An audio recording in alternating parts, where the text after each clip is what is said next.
A client reached out to me who is a PM and asked what they can do if they don't have a budget for a change manager and they think that they need one. So I think it's definitely something that we see a lot on our client side, and quite often change is the first thing that clients maybe don't think is as needed till maybe towards the end of the project. So I think there's definitely stuff as a PM or a BA that you can look at, and I think the key thing for any change program, anything that's kind of impacting people, is really understanding what the impact of what you're changing is. So whether that's on people, process, technology, there's going to be some sort of impact. And I think that's something that as a PM you can start looking into, particularly working closely with your BAs to understand from a process and technology point of view what's changing, and then using maybe the business support that you have on the project, or if you have subject matter experts or SMEs, asking them to help you with the people side, because what you understand is what do you need to do to prepare people for that change, and whether that's training, whether that's just going to be communications, the impact assessment will tell you that. And then I think the key advice I always give to project managers is communicate as early as possible, because so often we leave things to the last minute and we don't tell people about change to the last minute, and then they naturally become more resistant. So I think the more you can prepare people for what's coming and start that journey in their mind, hopefully the less resistance you'll then face.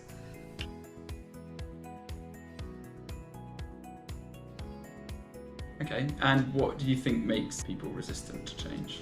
A few things that we see across many organisations. Firstly is what we call change fatigue. So this is where people are just overwhelmed with the amount of change that they're facing. So I think a really good example of this is, since COVID, we've all kind of moved to hybrid ways of working. So maybe organisations where they were in the office 5 days a week, now people work from home, and it's a lot more hybrid.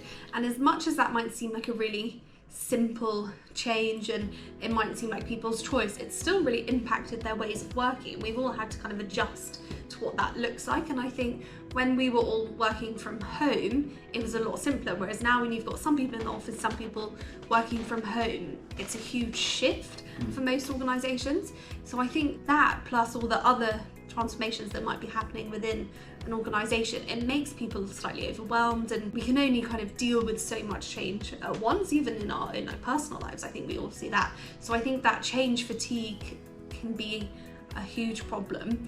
I also think just a slight sense of kind of insecurity sometimes, or a fear of what change means and the impact it might have. So sometimes people might worry what it means for their job security, or what it might mean for kind of who they work with and how it might affect them. I think we all like to know and be secure in what we're doing, and sometimes when you've got big changes, it takes away that certainty for people. And so I think that's why the earlier you communicate with people, the more you can kind of give them insight into what is changing, how it is going to impact them, or sometimes just the reassurance of, look, this isn't going to change that much for you. It might mean you access a new system once a month, or it might mean that you have more access to different things, but it's not going to be as big a change as you think. And sometimes actually the earlier you communicate, the more you can reassure people, because I think we've all seen like rumour mills in organisations where people start to think that so much is changing, and then actually you get to the point where they find out and they're like, oh, it's not as bad as I thought. Yeah. So the more you manage that communication, you don't have that kind of rumour mill, he said, she said, going around an office. Actually, the simpler it is for people.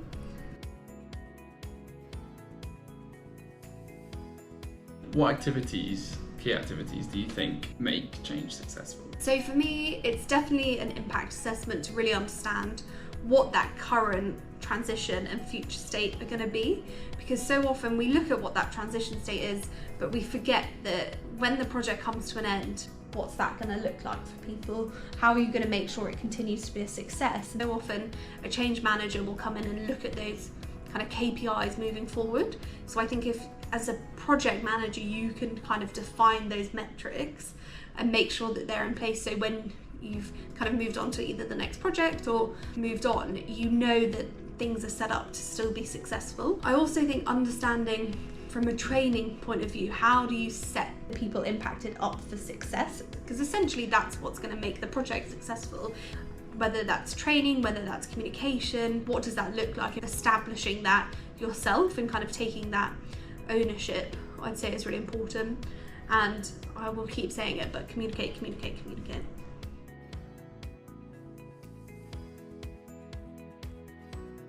What client situations or client project have you worked on or seen where you think change can add the most value? Wherever you're changing the way people need to behave on a day-to-day basis, and I think that can be as simple as they need to interact with a new system, and maybe even if it's actually they've got less to do, it's still changing their day-to-day and you're still kind of changing how they operate.